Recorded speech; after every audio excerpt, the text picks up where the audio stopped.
பூவுக்குள்ளே பிறந்ததால் வாசங்களால் பேசுகிறாய், வெண்ணிலவில் வளர்ந்ததால் வெளிச்சம் கோடி வீசுகிறாய்.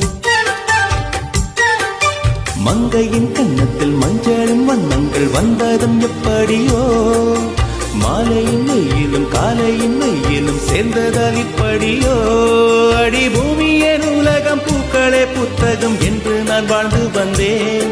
இன்று பெண்களே நூலகம், கண்களே புத்தகம் உன்னிடம் கண்டு கொண்டேன். அடி பிரிய சகி சொல்லிவிடவா, அந்த நிலவை எடுத்து கவரி வீசவா, எந்த இதயம் கொடுத்து இதயம் வாங்கவா.